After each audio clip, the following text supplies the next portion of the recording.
I would just say don't be so hard on yourself because it's hard.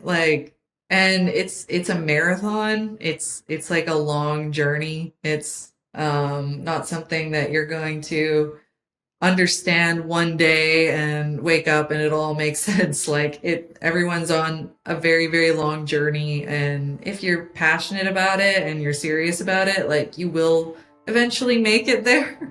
Um, I know because I did, and I didn't think I could. And hey, now I was a concept artist for Game of the Year. That's kind of cool. The amazing Jessica Woulfe joins us for this episode of the Learn Squared podcast, and one where she shares the genesis of her creative journey. From playing and falling in love with Final Fantasy X as a youngster to working on the award-winning Astrobot, and everything in between. Jessica is a concept artist and background artist who initially began her career in animation. And in this episode, we hear what happened next, as well as her joy of gaming and its profound influences on her art, how she sets herself up to annihilate deadlines and stay organized, and what she is cooking up next. So let's jump in and hear more from Jessica herself. Let's go.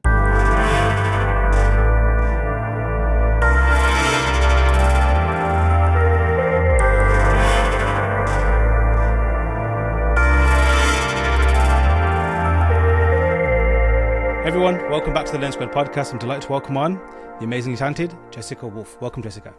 Hi. Looking forward to having a conversation with yourself and just getting to know you as an artist. But if you wouldn't mind getting the formality out of the way of letting everybody know who you are and what you do. Yeah, so my name is Jessica, obviously. I'm a concept artist. I've worked on video games, animation, and basically for the last 10 years or so. And I started out as an animator and then moved into doing background art and background design for animation. And then from there became concept artist and I really wanted to work in the game industry. So I kind of pushed in that direction. And since then it's been, mostly just video games. Cool. Mhm. Interesting. So like you started off in animation. I guess that was something that you wanted to get into. Was that like an industry that you pursued? Yeah, I actually was doing like a classical animation kind of degree, diploma, I don't know what you call it, at Vancouver Film School. And that's where I started is because I love anime. And so I started off like I know how to animate and I know how to I did a film for VFS and stuff like that, which you can actually see on YouTube if Oh, you sick. want to look at What, my shitty old art. we'll definitely drop the links in there. What is it called? Yeah. And I kind of did it because actually funny story, I loved like I was 18 years old and I really wanted to get into concept art for video games. That was always my goal. And the only concept artist that I knew of at the time was Jonas Duro. Do you know him? Yes. Level Up. That's And where I knew him from. yeah, and so I actually looked at his LinkedIn and I was like, how did he become a concept artist? And I saw he started out as an animator. So I was like, that's what I have to do. I have to start Okay. out as an animator. And that was kind of where it began. And um, since then, yeah, it's been just like kind of doing both. And I actually realized in the process that I actually like working in animation a lot. It's actually, Mm. um, it's really nice to have your work be in the final product versus as a concept artist, your work is often just the inspiration for the final product. Right. So it's Yes. like, it's a different workflow, and sometimes it's actually nice to see the art being like highlighted as the product. Yeah. Cool. Do Hmm. you have a preference for each one, or do you kind of love them both? But obviously they give different things. Yeah, I think I love them both. It's like I think if I get sick of designing too much, then I want to like do pretty paintings again Yes. and in animation. And then if I get bored of that, then I want to go back to designing stuff and video games is always fun because you get to like play the final product, which Yeah. is yeah, that's always fun. And also like video games are so multidisciplinary that you're working with programmers and writers and they also get to have their input and that adds so much, I think, to the final product Mm-hmm. when other people like add their own creativity to whatever concept that you create for them. That part is really fun because they always Mm. improve it. Like, you know, Yeah. most of the time. Yeah. Um, you mentioned like obviously you started off in animation traditional. Mhm. Were you animating stuff before you got to uni? Like were you doing stuff like by Um, yourself? no, not really. I guess if you maybe like dabbling in Flash as like a kid, but nothing major before I actually went to school for it. So, Uh-huh. yeah, and we did classical animation, so it was all on paper and doing like the flipping on the light box and stuff like that.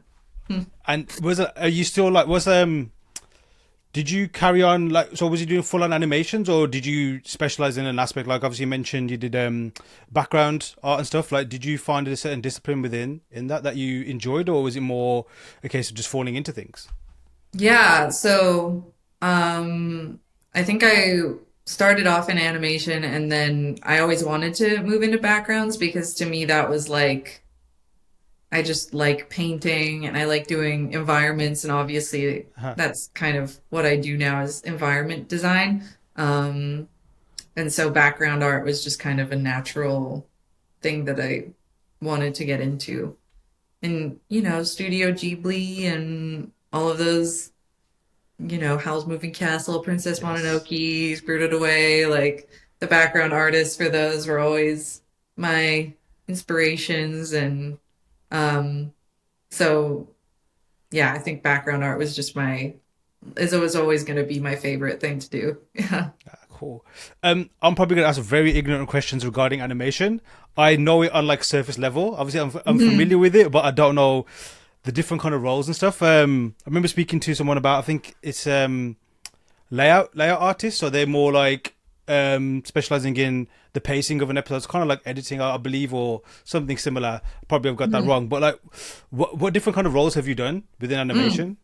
Yeah, so there's for background art, like sometimes it's divided to like a layout artist who does the like drawing and then a painter who does the painting. And sometimes it's you do both. It just Mm-hmm. depends on the project. So like when I work for like Sun Creature or like the Line animation or Golden Wolf, like a lot of times they want both in one. You want to do the background, like drawing and painting and Mm. everything. And then other times, like I worked on like Critical Role on Amazon Prime with Titmouse, and they have a much more like like setup where we have the layout artists and then we have the like background painters and then um yeah, it's much more divided in the roles. But Mm. yeah. And is that like your specialty, at least in animation, like background art? Is that something that you only pursue, or at least only take work on for? If that makes sense. Like, do you only Sorry? prefer to do background art? So regarding like background art, is that the only thing you do in the animation side of things, or is it Yeah, other areas yeah. as well? I actually, but I do know how to animate. So I did start off like animating Yeah. properly, like as an animator before doing background art. So yeah, maybe someday I've been thinking maybe getting back into animation, Ah. like proper animation again, and like doing some personal like 2D Right. animation. It's When been was a the last time you while. did some kind of animation? Geez, it's probably been like 8 years or something. Wow. Yeah. Does it feel Um, like 8 years though? Only like does it feel like it's been a long time, or does it feel it's like been a long time. Yeah, okay, okay? I'd have to pretty much re-remember everything, and Wow. yeah, there's like squash and stretch and all the principles Uh, and wave action and like you know easing in and easing out, and there's like a whole bunch of principles in animation too that like uh have are dormant somewhere, maybe in the back Yeah. of my brain that maybe I could recover. But yeah.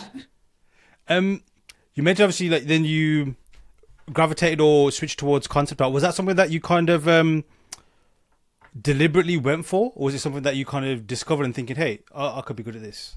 Yeah, I deliberately went for it. I just I'm very passionate, like hardcore gamer, so I just always wanted to work in video games. So it was like my dream to be a concept artist. Yeah. Mm. So And it was something I deliberately went for. what games, or was it just the game industry, or just gaming in general? Were there like certain games that really were like, this is good enough to be a game, but is making me want to contribute to the industry as well? I could talk about this forever. Let's go. Let's go. I like it all started when I got my PlayStation 2 when I was, how old was I? Probably like 7 or 8 years old or something. Wow. And I got obviously like before that, like Pokemon was a big thing, but Sick. the game that really like transformed me was Final Fantasy X. I was like, Uh-huh. I that was my moment of like when I saw Yuna, I was like, that's me. That's gonna be me. And I was like, this from then on, I was like, I love video games from Final Fantasy X. And then, it turned into World of Warcraft and Diablo and all the things.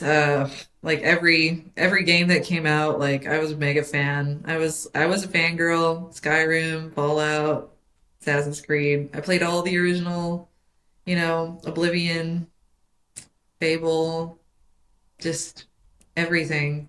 That's what happens when you live in like a cold country and you have Right. nothing better to do all winter than just like basically waste time playing games. I can relate to that for sure. Although it UK weather isn't always cold, but it's mainly grey and stuff that makes you want to stay inside. And like, what's the longest stint you've had just playing a game or gaming in general? Like the game that I've poured the most hours into. Just in a day, like longest run of like just Longest pressing run in a on, day? playing before like you turn it off.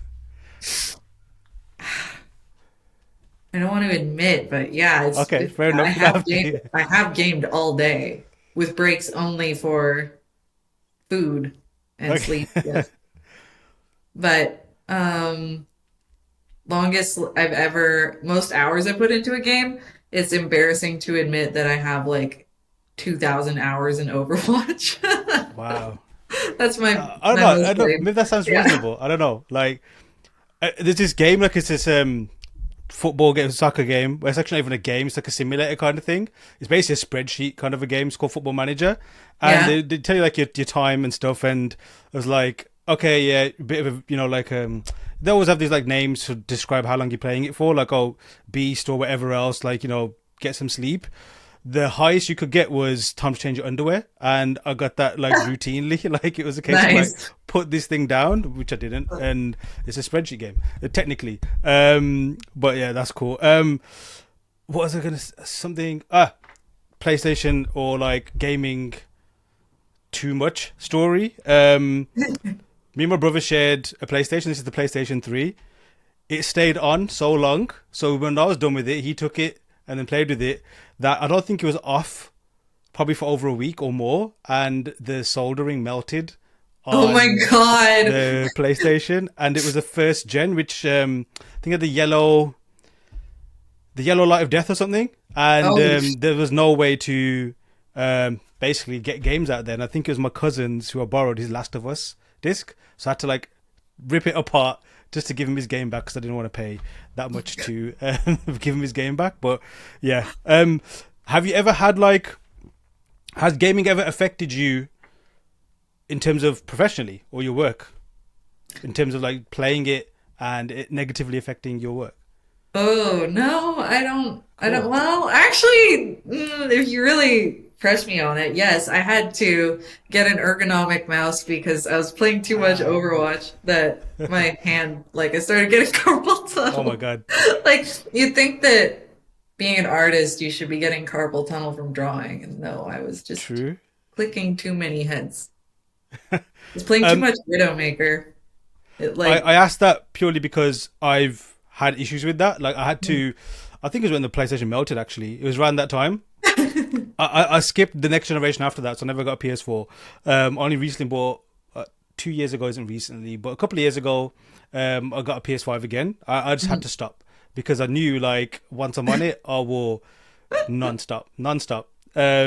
Yeah, I've got so many stories about like how I'd prepare myself on my day just to carve out enough time so I can just play. And this is me Yeah, as a fully exactly. grown up adult, not as a kid. As a kid, you just carried on and literally, yeah, it went wild. But with that said, does being a gamer and being into the, I guess, the IPs and the products and the universes that you're creating as well, does that help you, give you an advantage as a creative? I think so. Absolutely. Why not? I mean, that's what I tell myself. Like, I think it's important to know what's out there, what the competition is in a way, and like Uh-huh. almost even just sometimes you get ideas from other people's games. Like, I mean, Overwatch is such a big one that really, I think with stylized artwork does it the best. Probably some like it is the best stylized game, one Mm, of the best for the artwork. And so I think if you don't play games or at least you're not aware of the art that goes into games, then it doesn't help you because you need to know what's out there and you need to know mm. like what other artists are doing and it's inspiring and sometimes you can take a couple ideas. And there's nothing wrong with that. Everyone, is inspired by other works of art. And to me, like video games are works of art. And you can take, like, sometimes I'll take screenshots or, I was in the Emerald Dream in World of Warcraft. I was like, this is so pretty. And I need to make something like this. And sometimes, like, you'll be playing a game and it brings up ideas for yourself or for whatever you're working on. And that's happened so many times. It's totally useful to play them. And yeah, also, even if it's just to understand, like, what's useful for concept art in a video game and what's not. Because a lot of times, like, you, you know, when you play a game, you can understand like um that sometimes just having a pretty picture, like a painting that's like beautiful, is not always the most useful for like a level, you Hmm. know? Because a level is not something that you just stare at and just from one angle. Like you're navigating it and you're like actively controlling the character in this environment. So you aren't just static in a way that you can be for a movie, where a movie is like, here's a pretty like painting, here's a pretty like image that we've designed perfectly for this one still image. It's like in a game you have to you're able Hmm. to walk around that image. So you have to kind of uh like come at it with like a different mindset, I guess. Hmm. And Then yeah. what kind of like, because we have a lot of beginners and people breaking into the industry who listen to the podcast. Um, just to kind of like focus a bit more on that, like what would you say or what would you tell those to kind of like at least mentally prepare for working in video games, for example, like especially as a concept artist, like what would you say, like watch out for this or perfect this particular skill or maybe even something else, or what kind of advice would you give them? Um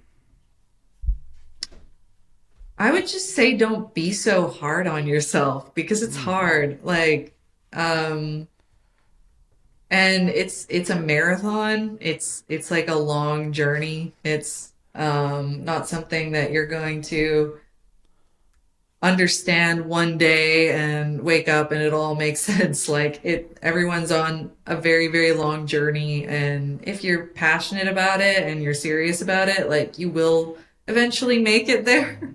Hmm. Um, I know because I did, and I didn't think I could. Wow. And hey, now I was a concept artist for Game of the Year. That's kind of cool. Sick. Um, so yeah, I don't know. I think that if I was a student and I could talk to myself back then, it would just be like, you know, try not to compare yourself to other people and their Hmm. achievements and their accomplishments because you're on your own path. Mm. As corny as that sounds, like advice that just always, I think, is timeless. Um,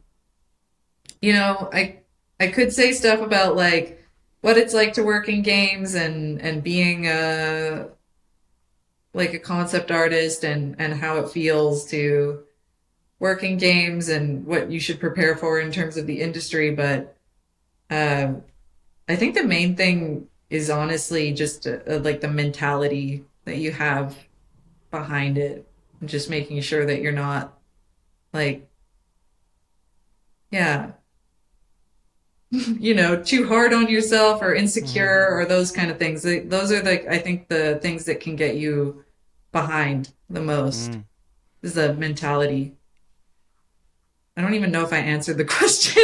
No, no, you did. And that I like just mentioned that definitely brought me back to those kind of moments as well. Like thinking of you work towards this thing and you work hours and hours and hours and hours and hours and you still like have no idea if it's enough.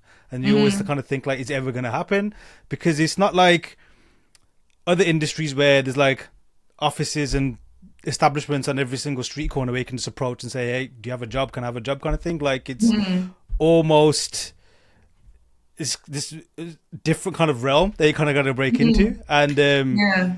yeah, yeah, you definitely like I have had many of those experiences myself, like just thinking, is this even worth it? Is this going to work? Like, is it enough? And then what was it like when you broke in? Mm. Um, Very anxiety inducing. Right. Like, um, I guess like when I was kind of working in animation, it was like working my way up, and then my first kind of biggest contract, yeah, was for like Astrobot.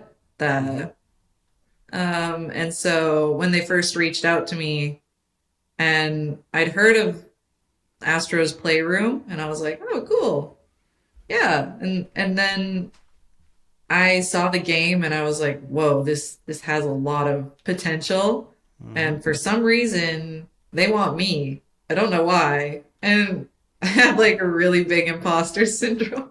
Okay. And I felt like, yeah, and I still have imposter syndrome. I'm still like, why do they want me on a podcast? I'm not I don't feel like I earn my place at all, which is Interesting. something that I think I'm still working through, but um it's hard to, I think the self-confidence is definitely like the Mm. hardest part for me. And going back to what you said, what it felt like when I broke in, I thought it would feel a lot better than it did. Yeah. Yeah. Same.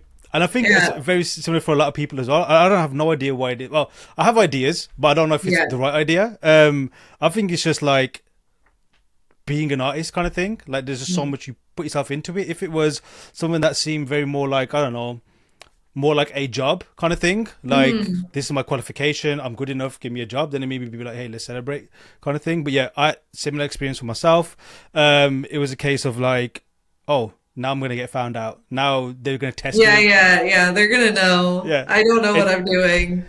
I'm figuring exactly. it out as I go. I'm like, I don't really like, and the thing is, you kind of have faith that the people who are hiring you like trust you, Hmm. which is like they don't know you at the very beginning anyway. They don't know you, and you're kind of also like trying to figure them out, and it's Yeah, always like yeah, that at the beginning of every contract. You're like, it's always a trying to figure out what they want, and you're kind of that part is always the hardest for me. Yes. It's like the beginning of a contract. Same. Yeah. You're, Same. yeah, yeah.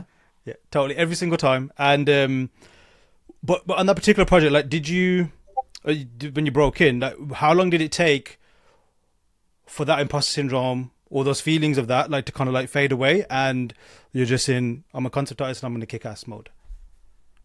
Did that ever fade away? Okay. um, no, I think I still have it.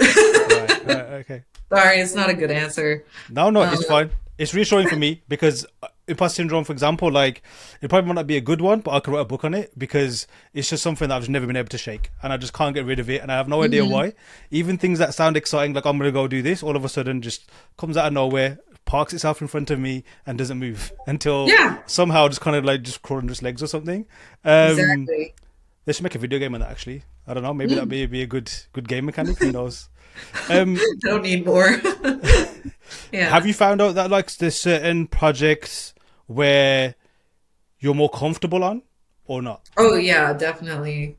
Definitely. Like, um, I think if it's anything that you've kind of practiced more, Right. like you kind of know, like, oh yes, like, oh, you want me to do, well, even then, I think there's always going to be stuff you have to learn on the job. That's the hard Mm, truth. It's like there's never going to be a job that you're fully prepared for. Even if you think you are, it's like there's always going to be something that like just rears its ugly head and you realize like, oh, I gotta go collect some reference. Like, I don't know what mm, I'm doing. Like, even if you think you know what you're doing, you don't always know what you're doing. And I think I mean, I hope that's the same for everyone, that you figure it out as you go. There's no way that you can like, and I realize this, there's no way that you can understand and have drawn every single thing that's ever existed unless you're mhm. like Kim Jong-gi and Yeah. that's like one in a million. And, maybe there's people out there who've drawn literally everything in existence, but there's always going to be something that you haven't encountered before in every project, and you're going to have to like, it's actually more problem solving, Mm, um, which is part of why it's fun because mm, you have an opportunity to like learn something and problem solve and like mm, you figure out those um yeah, like things that you may not have known before, and then you come away from it like knowing more, and then there's always more to learn, and it's just a constant process of, mm. yeah, starting from nothing and building. I think that's a great way to put it as well, and I think it's probably almost what the job is, in terms of like, just like, you have to learn on the job and you have to learn as you go, and sometimes even make it up as you go along as well until you kind of figure it out. When you're faced with that kind of situation where you are faced with something new or a new challenge or something that maybe that, like, you haven't done before, or the skill set maybe isn't there, how do you tackle that, or do you go through a certain process to kind of get yourself up to speed to be able to solve that problem? Mm. I think typically it's just like gathering as much references as possible because for Mm, my job, like, as like an environment concept artist, it's like, um, there's always going to be architecture I haven't drawn before mm, or um, specific requests combining things. Like, there's always going to be things that I don't know. So, reference gathering, really, just mhm, Google images, keep it up on the side screen. Like, that's my main thing is just like references. If I don't know how to right, draw it, right. somebody else does. Or if I don't know what it looks like, if I don't have like a good idea, someone's taken a photo and that photo Mm, is better than anything I could come up with like without assistance. So a lot of times, yeah, it's like photos and other artists. They're like my crutch when I don't know what I'm doing. right. References, especially like research in general, and I'll ask this again because it's something that I struggle with or have struggled with, and probably will still continue to do so. But I've made my peace with it. Do you ever get lost in reference or research gathering and stuff like that? Oh yeah, all the time. Yeah, of course. Like Pinterest hole. And Yes. is I get into the Pinterest hole, definitely. Like I'll be like an hour just on Pinterest and Oh, then at least, another yeah. hour goes by and I'm like, oh my God, I have like 70 tabs open of just like pins and I'm just like, I need to do the thing. Sometimes you Yeah. can it's like a nice way of procrastinating. Oh, I think that's what it is for me. Like, I Yeah, even forget that I'm doing it initially for a concept or something. But oh, this is a yeah, good topic. Let's find out more about this or who made this, and the next thing you know, you forgot what you're doing, and then yeah, you get reminded and thinking, oh shit, I gotta get on. How yeah. do you call? Do you even like? So sometimes I found out that you just go with the flow, like let your brain get it out of its system, and then it'll kind of reset. Sometimes you kind of like have to just drag yourself out of it and get it done. Like, where do you fall on that spectrum, kind of thing? Are you able to kind of like Um, just stop yourself and then okay, let's get this sorted out, or do you just let the river take you? I think there gets to a point where you've gotten 100 tabs open Yeah. and you're like, okay, I need to take a deep breath and actually do something. I think there's just a point where you reach and you're like, okay, I think that's enough. I think there's always going to be more, so I need to just yeah, I need to just focus. And I think my husband always says this like I have really good focus. Like Hmm. I'm able to just lock in, which I guess Sick. is a skill. So if I realize I'm taking too long, I Yeah. will just lock in and try to filter out all the other stuff if I can. Blast some Cool. music and Oh just like yes. yeah. Honestly, Um. music is one of the best things for helping me focus. I'm like the 99th percentile Spotify All right. user. Sick. Um. Love it. Like music. I also treat it like I prescribe certain types of music depending on what I'm doing. Like Mm, it just helps me again like lock things out or just get the stuff done. Is that something that like at least I'm gonna ask you about music in a second. But like in terms of the focus thing you mentioned, is that something yeah. that you've always had, or is that something that you've nurtured over time? The focus, I think it's just something I have, Mm. unfortunately. Yeah, it's like it's an odd ability. Yeah, even when I was in school, I was able to like focus for a really long time, and Yeah. then I remember even at VFS, I think some I would always leave at like 4 p.m. Every day, 4 p.m. Like I would just be like, I work for 8 hours straight and leave Hmm. at 4 p.m. And Oh, everyone else sick. was like staying behind, having to sleep under the desks. And this sounds like a flex. I'm not trying to flex. It's just like the It's a way flex. that my brain works. It's not like it's very easy for me to lock in. And it's Sick. also not a great thing because sometimes I lock in and get like obsessive about like the Right. wrong thing.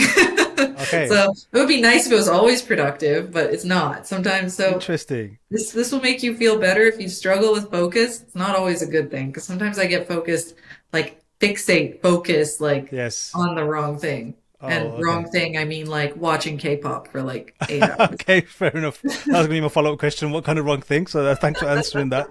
Um, just for the record, that does sound like a flex, at least to me, because I would have been one of those students thinking that's a superpower to be able to just leave at 4 o'clock, for example. Like Yeah. my history with time management and even trying to finish at a time that you could finish at is just I'm zero score on that kind of Well, that kind of thing. some people But I call very you. much admire it. My wife is similar as well in that sense. Like she would just get a task, she would just get it done, and I'm just in awe. I'm just like amazing. But I think, yeah, yeah, I think if I had to really understand it, I think it's anxiety driven. Because like, interesting. if I don't finish it, I know I'm gonna feel so anxious. If I just do it now, Right. then I don't have to worry about it Ah, later. so it's It's kind like of eating like vegetables. It's yeah, like, yes, yeah, I think, yeah. yeah, I would really compare it to eating vegetables because like, and or going to the gym, like having the focus or like Mm, the this like self pressure to like do it because you know you're gonna feel good after. But mm, even though doing it in the moment sucks, always, consistently. And because I go to the gym and I have like a very strict schedule on that too. I'm Right. like Monday, Wednesday, Friday, Sunday. I'm like Sick. leg day, whatever.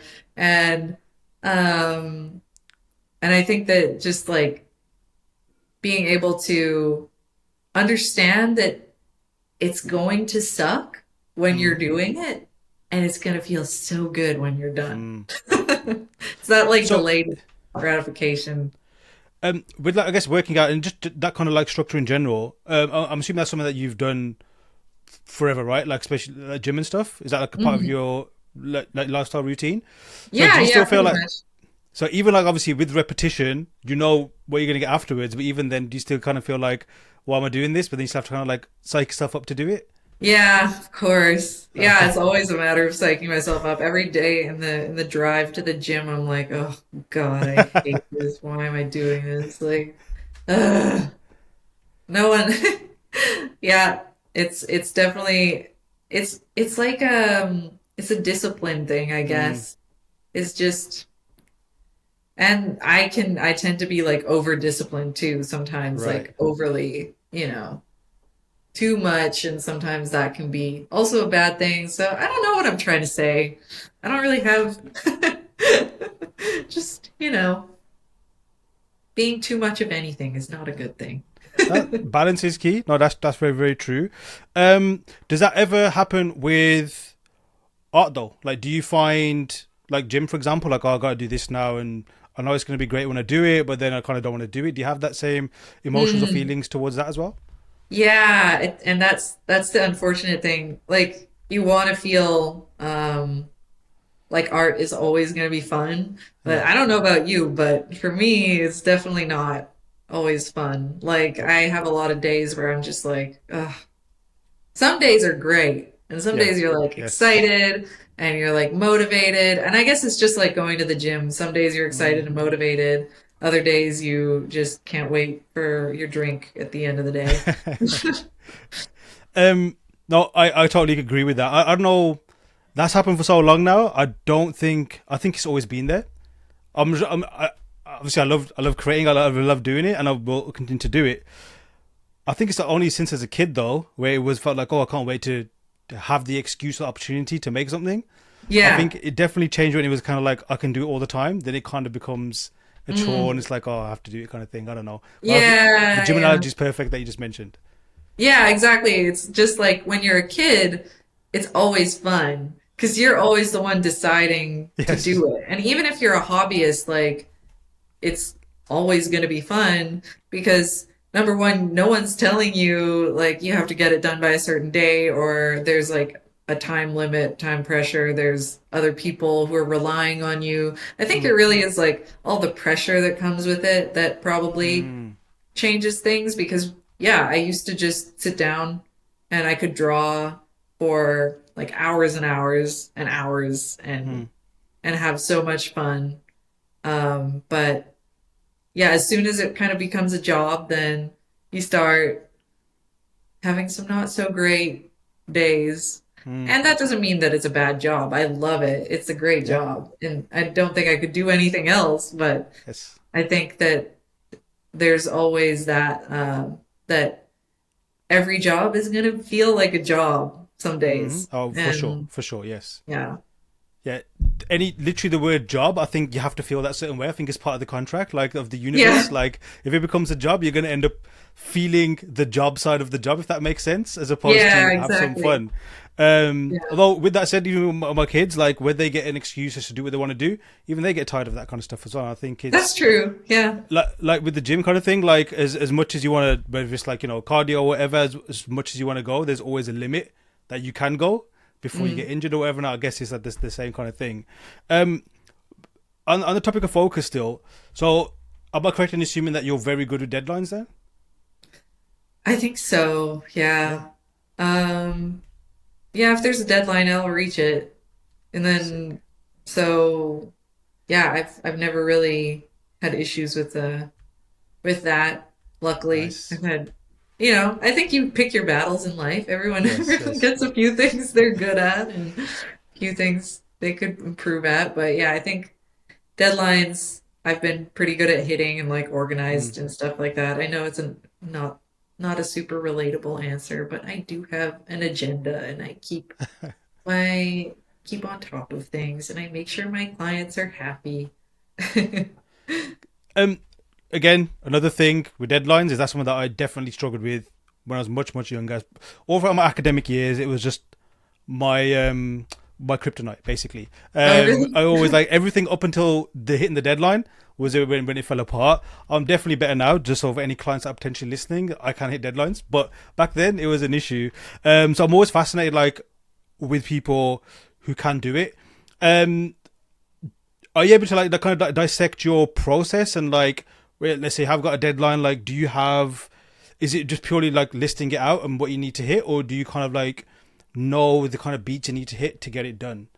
If that makes sense. Um, yeah, I think um it can help to keep a list for sure, especially if Right. you have multiple things on the go. Like right now, I have so many things on the go. Uh huh. Um, it can help to keep a list or set reminders or um, have a schedule for yourself.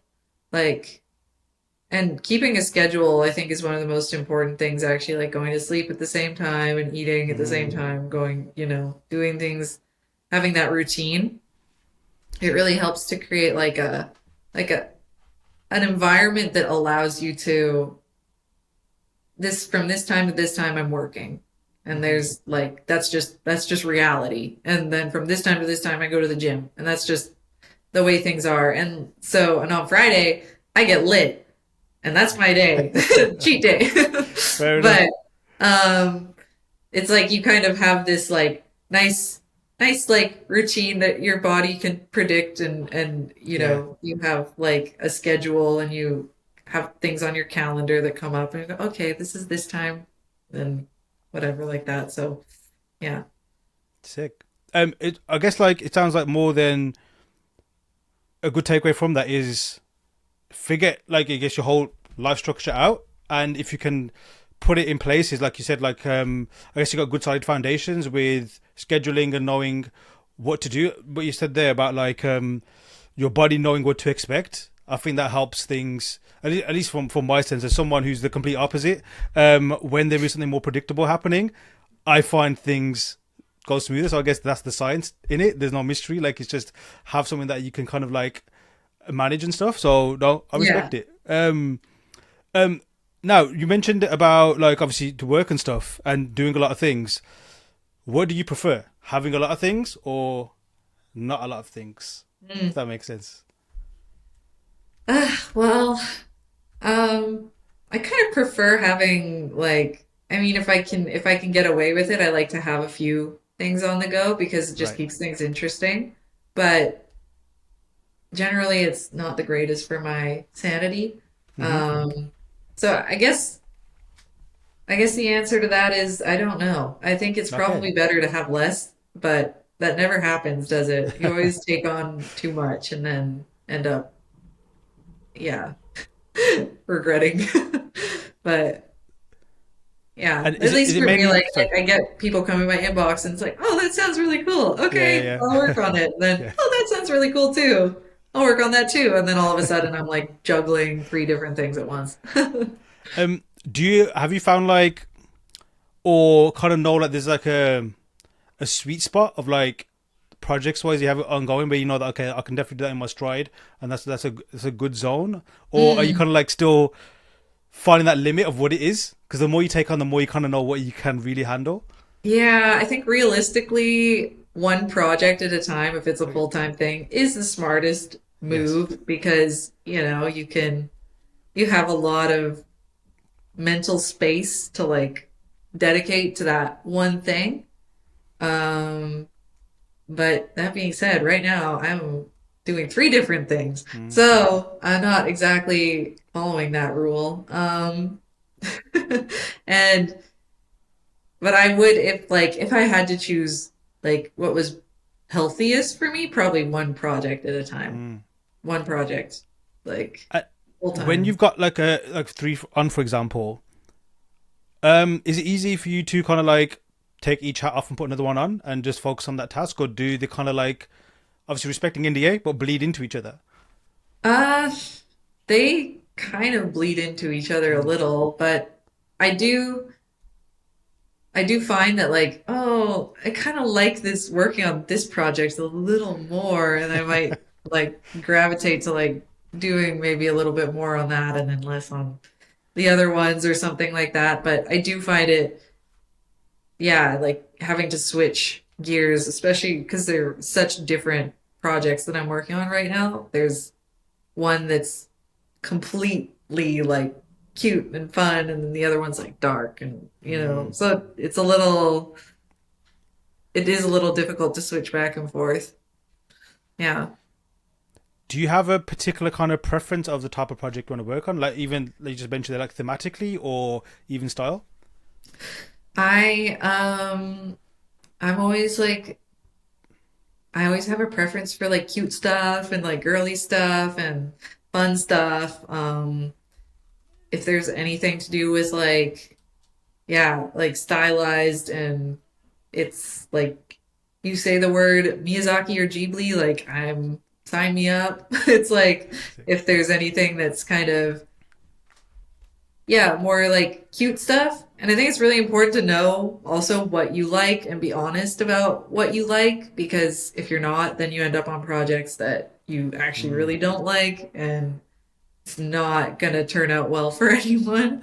So, there's yeah, I think I prefer personally like yeah, the more lighthearted, fun projects that are a little more cutesy, a little more demure, yes. Cool. You mentioned there about like being clear about what you want to work on. Have you had that issue or like that scenario where you've kind of like ended up on something that is not a good fit for yourself? Ah,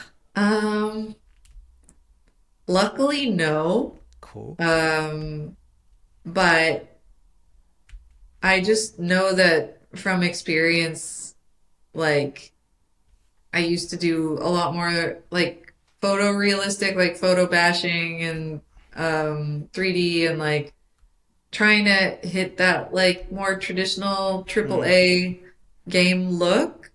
And I wasn't really being honest with what I really like doing, which I really like colorful things and animation, and I really like, cute girly things. And I'm like, what kind of game were you obsessed with most recently? It's like Hello Kitty Island Adventure, or like Overwatch, or these kind of games that are much more stylized and fun and less hardcore, gritty, hyper Mm. realistic. So you kind of have to know yourself in order to like and that's really important to like know yourself and know what you like so then you can end up in those places. Mm. I think that's very well put as well, and I think at least if people who are very honest with themselves are looking at themselves as well, especially their workflow and workflows and work as an artist. You gotta have that conversation at one point. I think I felt in something similar as well.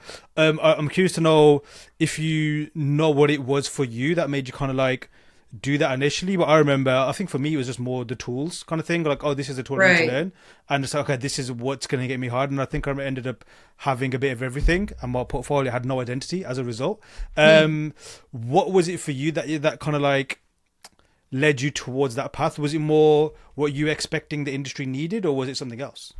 Yeah, no, I totally agree with what you just said too. Like you kind of are given the tools and you think, oh, this is what I'm maybe supposed to do, or this is what so the game industry is obviously like very male dominated, and so there's a lot of guns and tanks and first person shooter stuff, and like all good, totally cool with that, but it's not me. And even though kind of I know that if I catered my portfolio to like a wider audience in that way. And I maybe did start doing more sci-fi and military and stuff like that, that I could get more clients who are interested in that because Hmm. so many games are based on that. So if you love that, and if you love Star Wars, you're gonna have an easy time because there's so many games like that out there.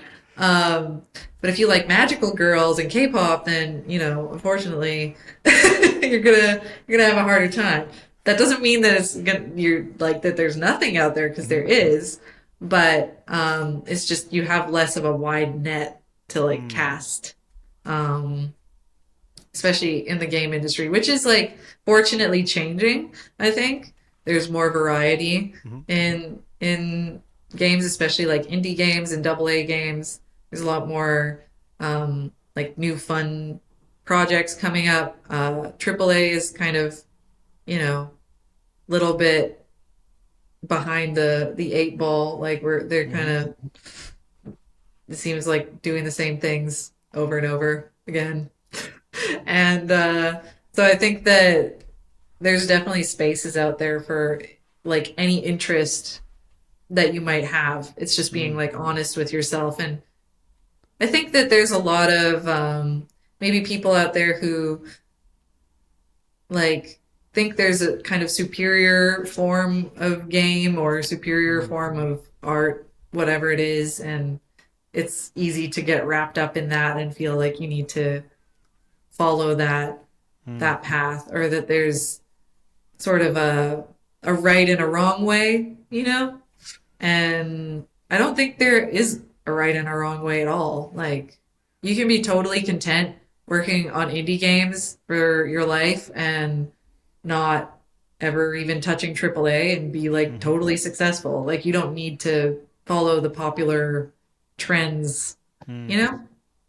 No, I think that's very important. Very well said. I think that's very important to put that message out there as well, because it is easy, and we both just explained our own versions of like where we fell into that trap as well. And I wouldn't even call it a trap. It's just part of the path, the journey you take, right? Like you just end up at the early signpost, the initial tutorial of how to play the game, and it's like, yeah, just follow what's popular, and then eventually kind of find your own little route.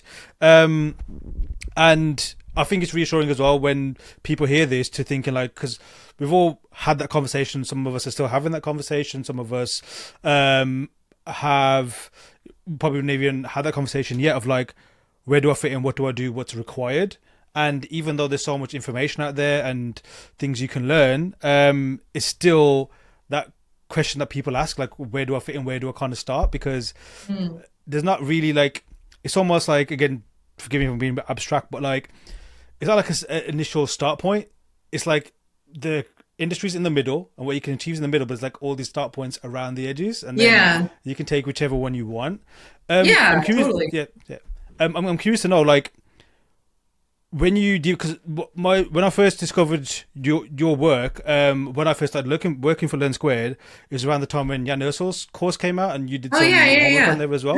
And it's cool to see on your portfolio, like, because I think that's still on your ArtStation, because that was like literally we just mentioned, like that very sci-fi AAA kind of like look, but just seeing it kind of like progress over time, and equally like into your voice as well. Like I think that's pretty cool, like to see. Yeah, like, no, I totally.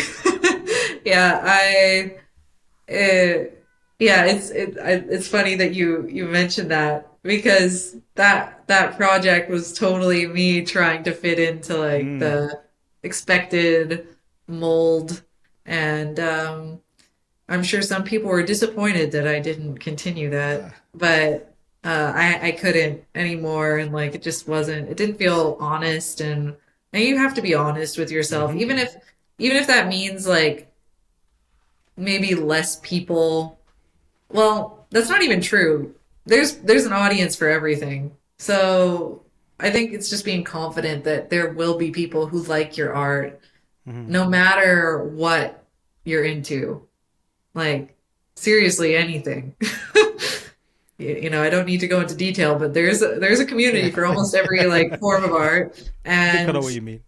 yeah, and so and there's people who like will love you because of that, and it's gonna feel a lot better to feel loved because you're doing something that you love rather than just doing what you think is expected of you, and like so. And It was when actually a really big like decision for me to make to for the longest time. I was like, am I a stylized artist or am I a realistic right, artist? Am I this or that? Or like, how am I supposed to decide? And there was a lot of like self-doubt and not really knowing. And I think that just takes time and mm, exploration of yourself. And mm, I think I can't remember where I read it, but it was like art is like a journey inward. It's sort of like a self-discovery journey. You're always learning more about yourself mm-hmm, and what you like and the things that you like, the things you want to work on and things you want to like bring into the world. mm, Like, is kind of if you could, if you like could create anything and like millions of people could see it, what would be the thing that you would mm-hmm. show them? You know, what would be the thing you would want them to see? That's part of you. So, And yeah. what would that thing be for you? Is it a particular thing, or is it more abstract or something else? For me, uh, I think I think I just want to make people like happy. It's Mm, just I just want to make people feel lighter, you know? It's kind of simple. nice. I just I don't like there's enough like darkness in our lives and it's like you when you play a game or when you bring out your favorite book or movie or whatever, you want to feel good and you want to Mm, feel cozy and comforted and like I don't know. That's my belief. There's obviously you don't sometimes you want to have a thrill or you want to, sure. you know, have like an action packed thing or something, but what I would want to create for people is a place that they feel safe and comfortable and like happy and like connected to nature Mm, and those kind of things. That would be cool. my like narrative. Mm. What is that for you as a consumer? What projects or project does that for you? Mm. Ah, that's a hard one. That's a good question though. Um, Man, I really love it's gonna sound funny, like Slime Rancher or like Animal Crossing or I don't. um uh Zelda, Breath of the Wild. Like you just you just go into those games and you're just like, Yeah. gonna have a good day. I'm gonna have a good time. Yes. Animal Yeah. Crossing is my experience on that. I was familiar with it. I just didn't want to play it, and my daughter had a Switch for Christmas at that Yeah. time, and she had Animal Crossing, or was it? She had Animal Crossing at a later date, and she was quite young then. Like she didn't know how to do all herself. So obviously, I'm the person that does it for her. I'm her Yeah. personal cheat code. And she goes, "I want a house. I don't want a tent." Because she started off with a tent, and I was like, "I haven't got time for this. Let's just okay, fine, let's do it." And I couldn't put it down. One Yeah. day, as I mentioned before, till 2 a.m. I was making sure I got everything done so I could like, okay, I gotta pay off this mortgage for this house, and I gotta collect some apples and plant some trees. And but what you said, like, it's weird because I definitely like with my taste in games or even appetite I've had, definitely more into the, I guess, more masculine kind of games, like shooter, Grand Theft Auto, car racing games, all that kind of stuff. That's the kind of appetite I've tend to consume as games, and there's something about Animal Crossing and games like that. And when I play with my daughter now, like that's the kind of games we tend to play, like, especially like couch co-op kind of games and stuff. It was so cool. Like just without all the angle or the gameplay element of threat and like having to just like conquer this and that and the other. Just do and Just just exist, and it's not so hang, simple. yeah. And Just shout out to Nintendo relax. for always doing stuff like that. It's so cool.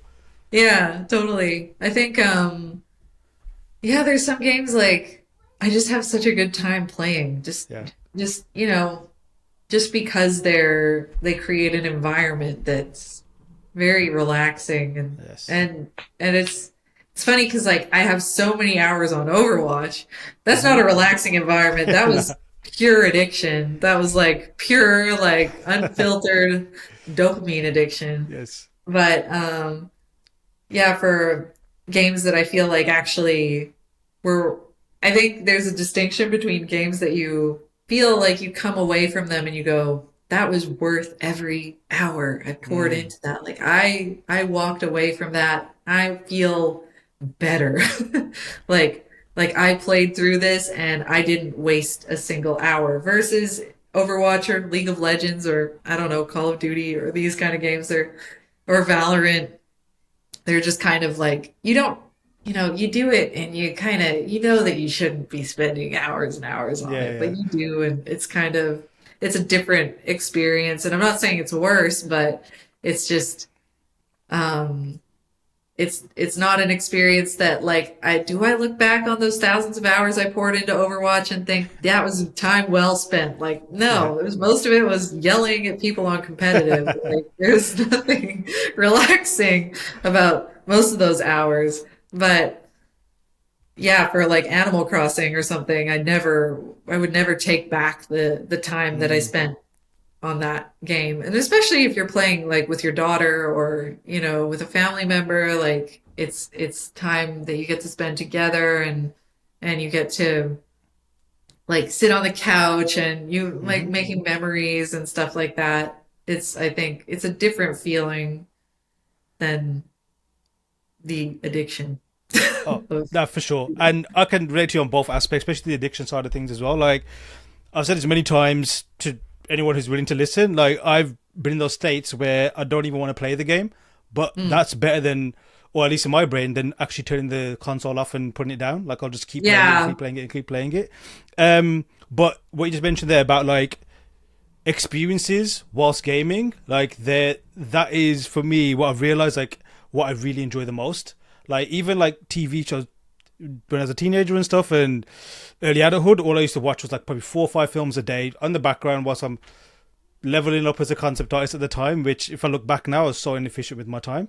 But like TV shows and what have you, like just binging all these kind of things. Yet I can't watch a TV now unless it's with someone, like a TV show or a film. Like I don't like the Yeah. experience of just I need someone with me so we can like at least enjoy it or hate it together, or trying to impress my opinion upon them, saying why I think it's good and why you should think it's good as well. But Absolutely. gaming in particular one is a great one. Like even with my brother when he was younger, like moments like I don't know if you ever played Time Splitters or heard of Time Splitters. No. It's like old school PS1 or 2 game. It's basically like I guess it's similar to Overwatch. Like but way back in the day, and obviously this is before internet, so it was all split screen. Some of the best gaming moments I've ever had, but it's only because I did it with him and with my daughter as well. Like there's moments that we've had, and that is what I've realized that I appreciate more the most than the game itself. If that makes sense. But obviously, without the game, you can't have that moment, so to speak. Yeah. What are your moments? Like, what are your cherished gaming moments, or even games as well?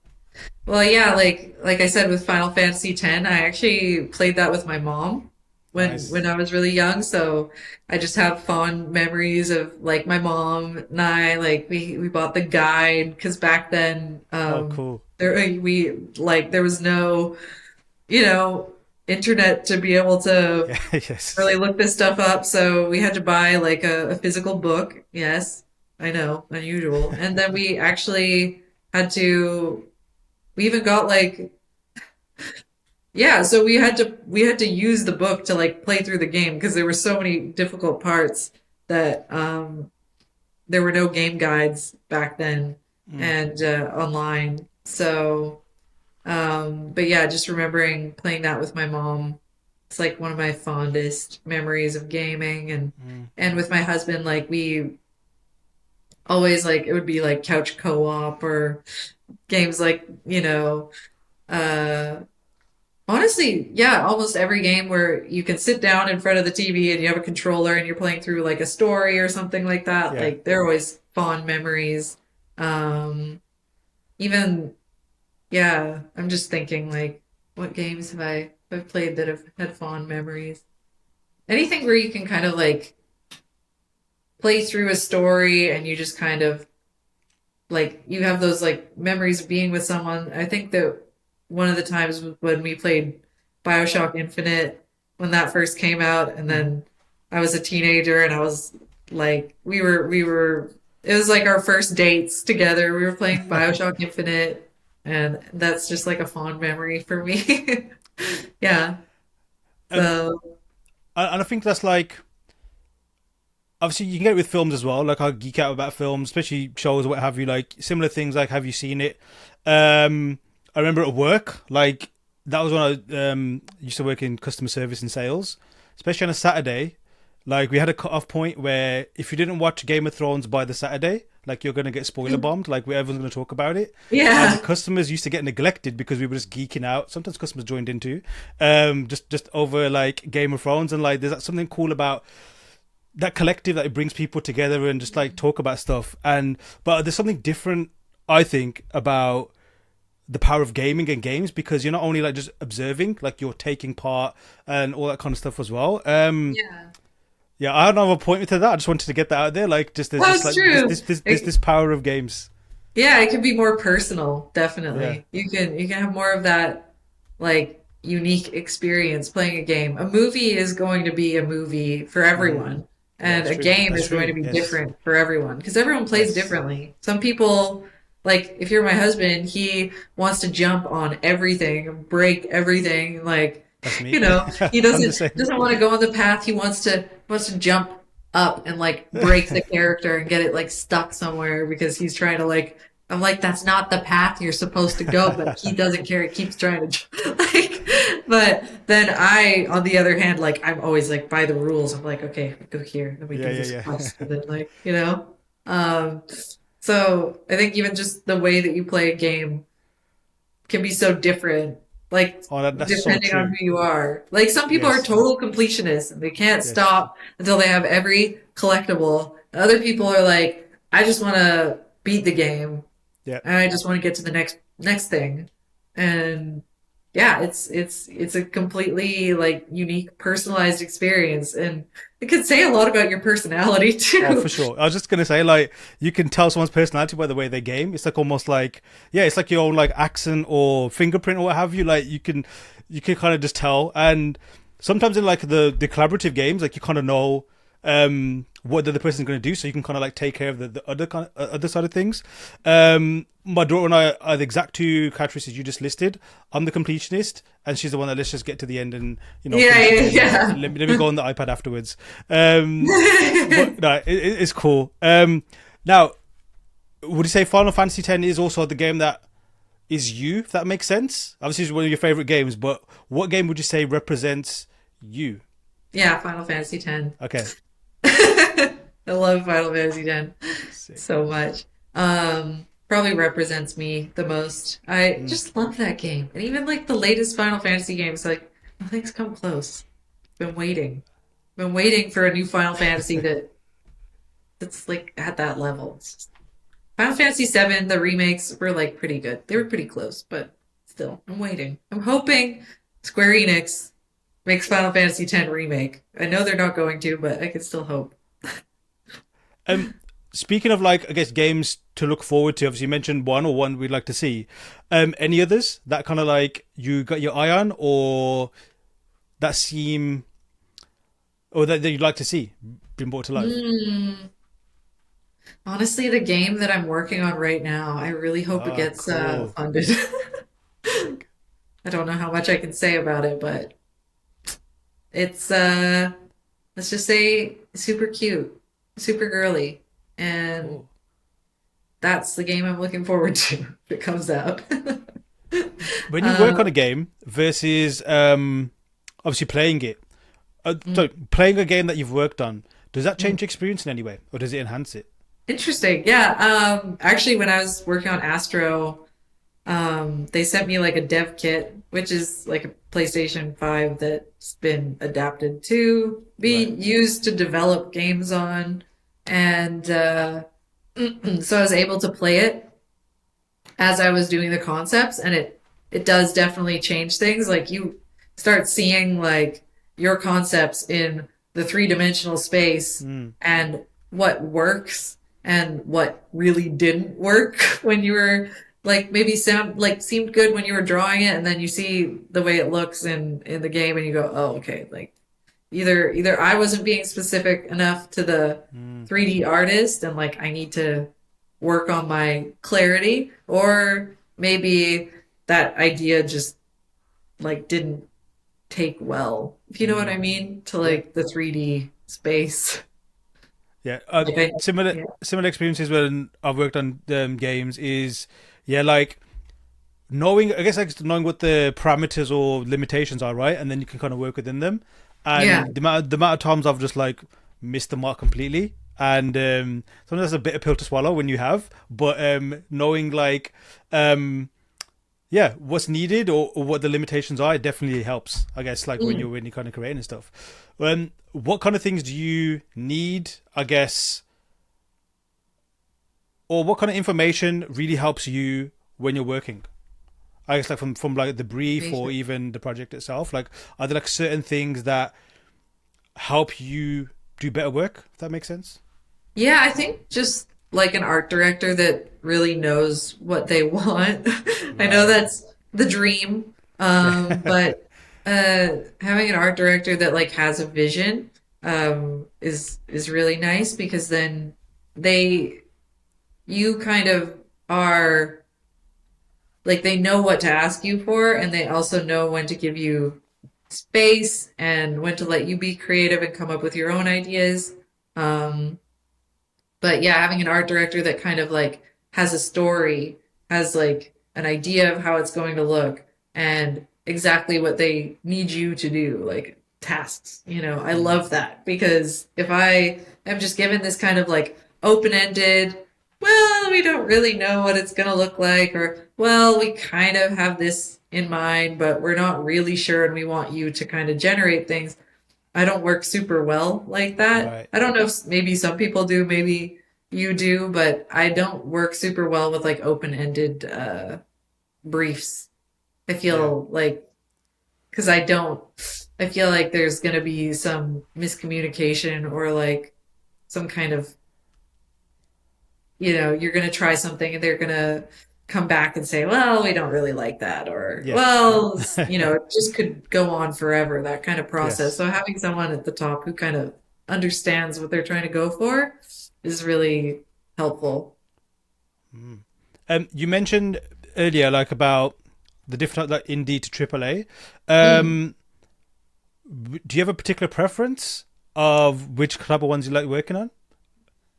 Well, I just got finished working for like Fortnite, Lego Fortnite in yeah, it was like back like in December, and after that I was like, well, I think I want to work on smaller titles now Right. because working on the biggest level has its disadvantages for sure, in that you're like a small fish in a big pond Hmm. and your impact is much less maybe than it would be in like the indie game or double A game sphere. Like you actually have a lot more impact in those kind of areas, and sometimes that can be nice, like Hmm. to actually have people like your work being used and appreciated um, on those levels rather than on the bigger level where you're just one of like 10 concept artists. It's like, Mm. and a lot of times you're kind of, I don't want to say pitted against each other, but it kind of feels like you're kind of like competing a little bit internally. I don't really Hmm. like that feeling Mm. of like competing to get your concept accepted. I don't know Yes. if you've ever had that, but Yeah. Certainly, I have. Yes. And yeah. yeah, it's like on one hand you think, what is the trust not there? But on the other hand, only because I've worked in sales before and like in sales teams, which is a very misleading name because when you're part of like a store or a group, you're judged as a collective, but individually you're pitted against each other anyway. Hmm. And yeah, that's been a very interesting dynamic. But yeah, I've had similar experiences for sure. Mm. Yeah. So I think in general, I probably prefer working on like a slightly smaller scale. I think I think also when you get into those like really, really big projects, you start running into like lots of bureaucracy, Mm. like lots of I don't know if I should be saying all of this, but Okay. Yeah, you do end up getting like lots of higher ups and like levels of feedback that Right, go right, right. like way up the pyramid, and you're like, who am I talking to? Like, who's Yeah. who's giving Yeah. me? Yeah, like it's like you get feedback on every single like tiny little thing because there's like someone is bound to have an opinion, Hmm. right? And if your stuff is being shown in to more than one art director, more than one director, like then you're just gonna have more notes and like never ending kind of feedback. Yeah, I refer to it as like note jujitsu. Like one note kind of like counters another note, and then it kind of gets into submission, and you kind of don't Yeah. know where to go. But it sounds like you would. And I think I'm starting to discover this about myself as well. Like where things a bit more are not just intimate, but more like direct. Like Mm. you can just get directly from the source of where the decision's getting coming from, and then, or in a situation where like the conversation that you're having is the actual conversation that leads to what needs to be done, if that makes Yeah, sense. totally. Yeah. No unnecessary meetings. No, Yeah. yeah, all of that. Yeah. I like to have the smaller scale. I actually think like a studio of like 50 to 90 people is like perfect.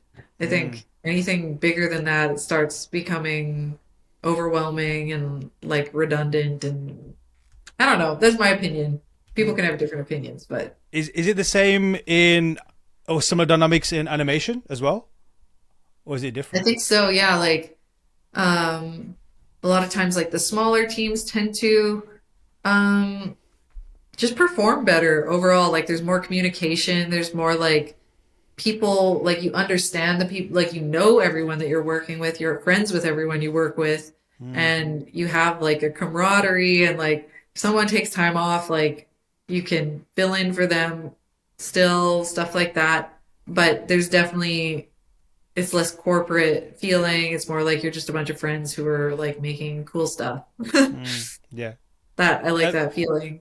It's like it's really underrated having like good coworkers, I think, is for like sure. really can make or break your job. Like you could have the coolest job, like coolest contract and the shittiest coworkers and boss, and it can be hell. Like Yes. you could think you're you're like you could think you're onto something with like a great contract and then just get absolutely, yeah, Yeah. like the worst coworkers. Or Oh, you can have a really so well put. like crappy contract that turns out great because everyone's Yes. super nice. Yes, yes, yes.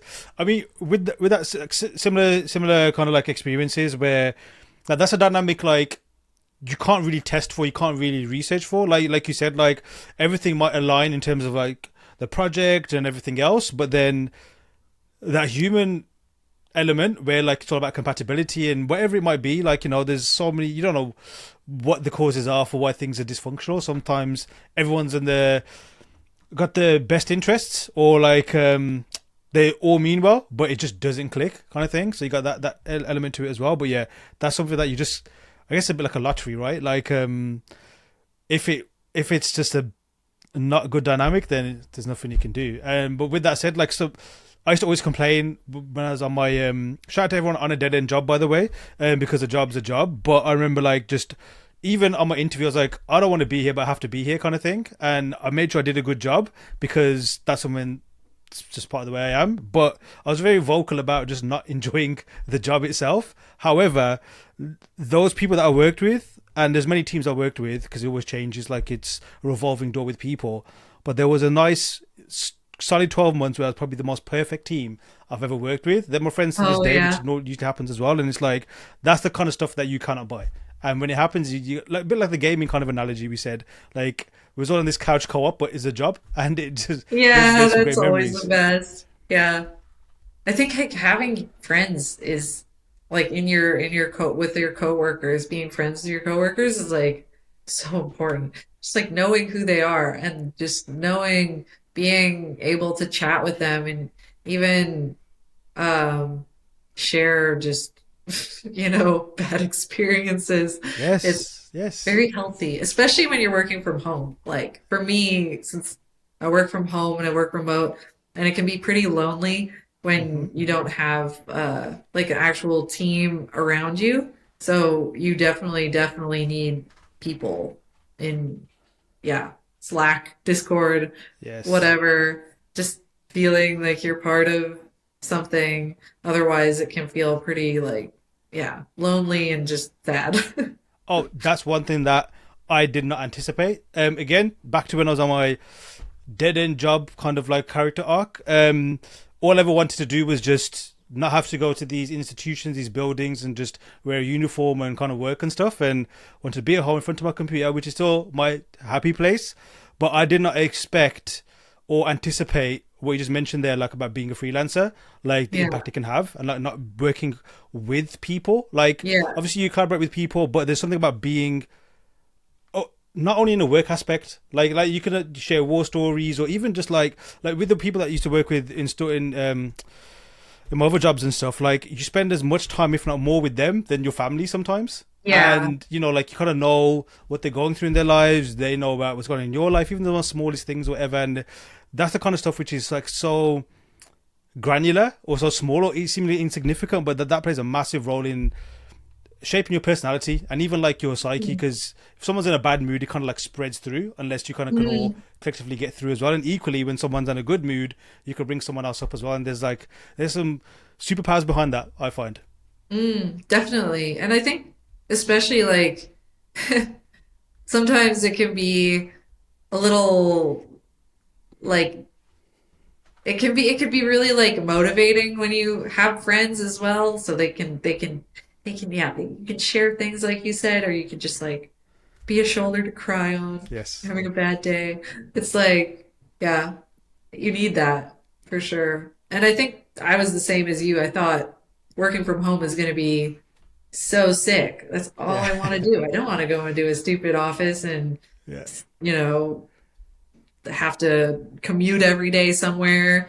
But then as soon as you start working from home, you realize, oh, wait, I actually do kind of miss people. Yes. Yes. Yeah. No. 1,000,000%.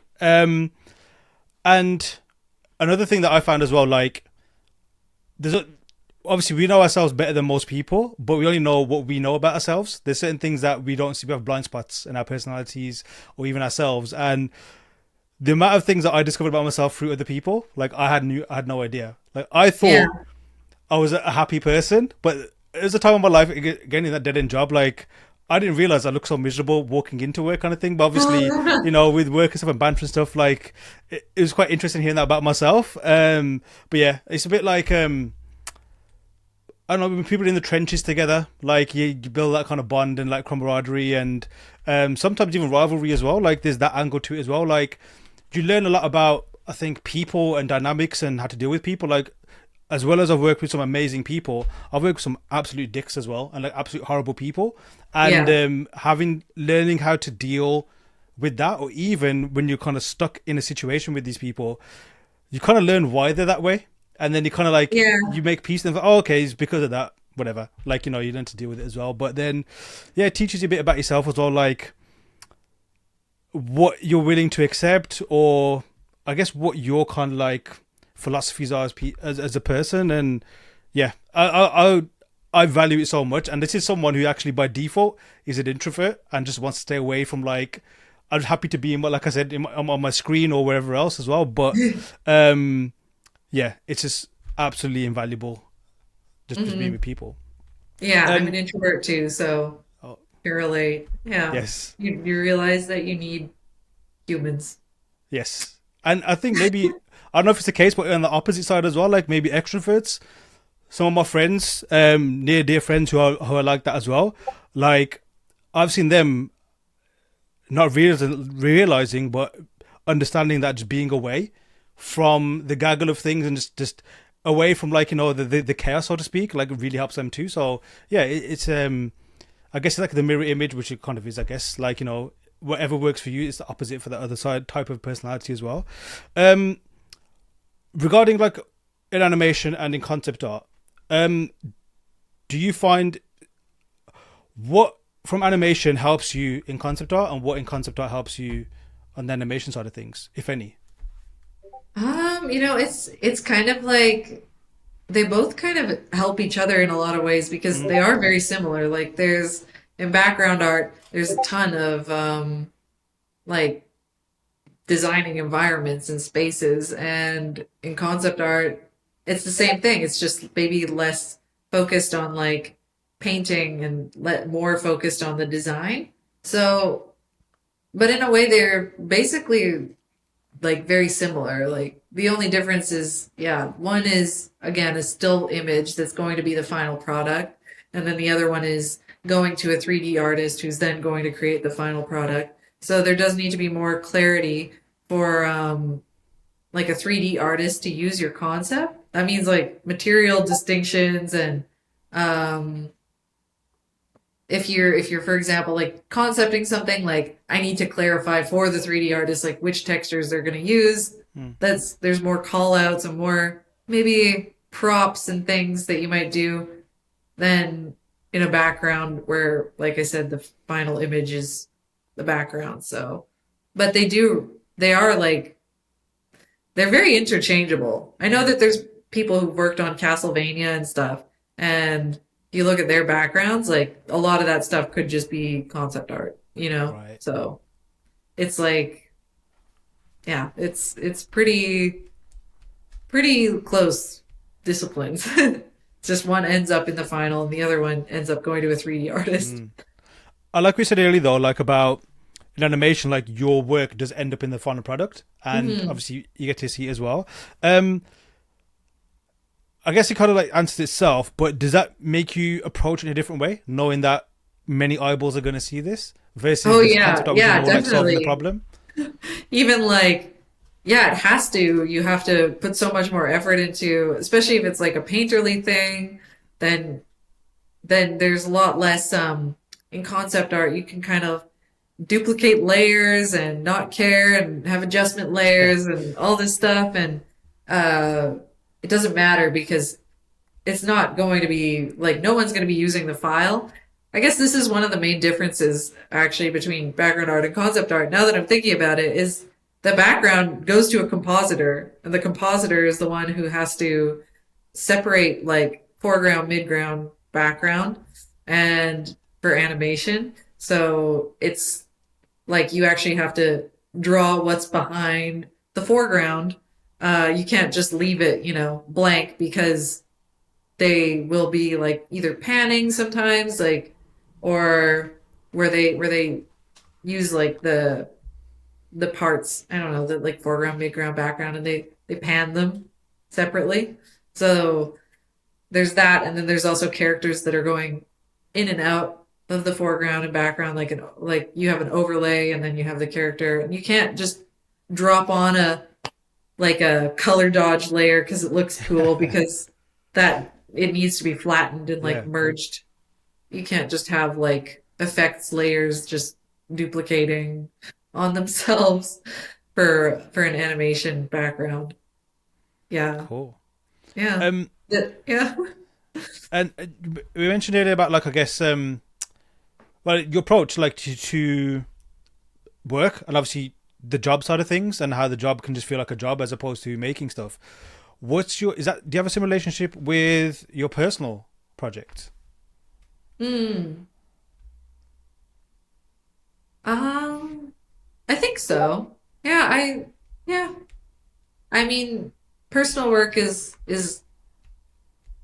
always going to be like a little more freeing and like more Mm. fun than than work, but it's I definitely have like a similar approach. Yeah. And with personal work, like obviously it's personal, like it kind of like answers itself in terms of like approach, but how do you use it? Like for some, it's okay. This is my training ground. This is my dojo. This is where I'm gonna, perfect my finishing move, so to speak. And Yeah. then for others, it's more like, oh no, this is how I get to tell my side of whatever I want to express. Is it a mixture of things, or is it very specific for yourself? Yeah, I think that it's for me it's kind of well, for a long time it was like portfolio building. So it was just kind of what do I want to like put out there for a company to see and eventually hire me. So that changes like your perspective of how you approach personal work because it becomes Hmm. more what does a company want to see versus what I want to do purely for myself. Um, but nowadays it's more, yeah, what do I want to do purely for myself and just kind of completely let myself do like whatever I feel like, whatever comes to mind. And actually recently I haven't even really been my personal work has actually been writing a book. Like I Sick. haven't really done personal art in quite a while because I've been working on a book. So Sick. that's been my little like outlet, you know. It's actually been Cool. nice to try something totally different and random. Is that like something that new you picked up, or have you always like written here and there, or I have wrote, or always whatever been you say? like, ugh, this is a different conversation. I've always loved writing too, story and everything Yeah. like that. So, yeah, I used to like write fanfics and that's that's my secret, you know. I used to be a fanfic writer. Yes. I'm not happy, I'm not proud of it, but I was. And So, so, sorry, yeah. hold that thought. My daughter's just barged in. Just bear with me. Hold that thought. We're gonna get. Yeah. Yeah, yeah. What? How like have you um trained yourself as a writer? Or do you just kind of write? Honestly, I don't have any training. It's, Sick. but I'm pretty good at it. I do Yes. think I'm pretty good at it, but it's just mostly from, like I said, those hours writing fanfics or role playing online forums. But, yeah, so writing is like, to me, it's just another form of like creation and art and like it's like you don't have to visualize it. It's like all happening in your Uh, imagination. It's kind of nice. yes. You don't actually have to reference things really diligently Mm. like you do when you're creating concept art. When you're writing, it's just like it exists in my imagination and that's all that needs to happen. So And is it like what stage is it at? Like, is it just writing for the moment, or has it started to have a life of its own, and maybe it will become a thing? I really want it to. Like I haven't reached out to any agents or anything yet. But it would be really cool if I could. I know that, you know, the book world is its own Yeah. entire like thing and kind of breaking into that would be again like breaking into the concept art world all Right. over again. Um, but I kind of think maybe I have a chance because I can do my own cover and I can do a map and it's Yes. a Yes. fantasy novel by the way, so perfect. And I can do character designs and environment designs and hey, maybe someone will be interested in that. Someone Well, somewhere along the way. well, I think that is definitely like a very powerful skill set to have. Like, it's almost the complete package, right? And there's something I stumbled upon, I think, recently, where Ridley Scott was talking about his career, and I think he was talking about, I forget the film now. It might have been Alien, or it might have been Blade Runner. I think it was Alien. It was one of those. It was one of his films that he's made, and he obviously had the script. He storyboarded it, or most of it as well. And when he went to get funding for it, because it was storyboarded, he got double the funding. I know it was a different era, it's a different time back then. I don't know what it's like now, but there was something. But the key takeaway for me was that the fact that he went in, for at least for the studio execs, hyper prepared. Like, it was easy for them to back it. Yeah. And from your perspective, like, oh yeah, I wrote this thing. Here's the designs. Here's the character. Everything's all figured out. I guess the conversation would be much different than if it was just the words, maybe. So Yeah. I think it's exciting. I mean that's the hope. That's what I hope. Like that would be cool. Make a book. I know Simon Stollenhag has a few Yes. books. Yes. They are, I think, illustrated books, but Hmm. still, he somehow got one made into a Netflix, or Yeah. is it a movie? Yeah. So He's it got can the happen. show, and then obviously I think there's a movie coming out soon as well. But yeah, Mm, that big respect to that. Um, yeah. is this part of like a wider universe thing, or do you see it as literally just a story and a book project? Oh, it's like it would be like an 8 book series. Yes. It's it's a romantasy book, okay? Okay, cool. TikTok changed me. And I am also into the whole romantasy genre and book talk. And so I was like, I could do one. I'm gonna do one. Cool. I have no experience writing a book, but I'm gonna do one. And so I did. I think that's also cool as well. Like, I think for people listening as well, like, just jumping in and doing it, as opposed to, like I said, you mentioned there, like, not specifically having, I guess, like the professional or maybe the trained experience of it as well. That shouldn't put you off for anything, I Yeah, guess, and just go ahead and totally. do it. Just Like, just go for it. yeah, Like, what do you have to lose? yeah, Time? Meh, whatever. If you have fun doing it, then just do it. Like, I don't regret spending time working on my book, even though I did spend months and it could have been spent doing art, yeah. and instead I was working on a book that may never see the light of day. Well, that's okay. I had fun. A few questions before we wrap up. Following on from obviously the romantasy novel, 8 books. What more can we look forward to from yourself? Whether it's obviously stuff that's coming out or stuff that you've got cooking or even doing.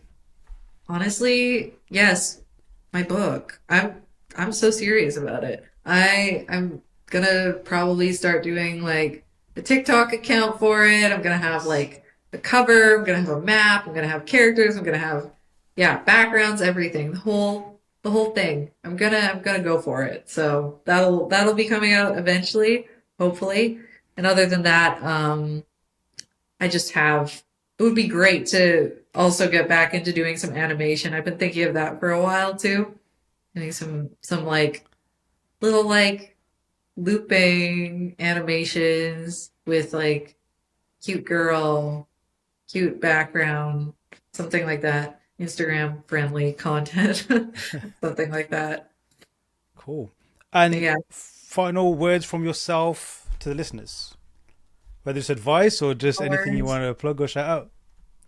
Just I don't know. There's nothing I can say that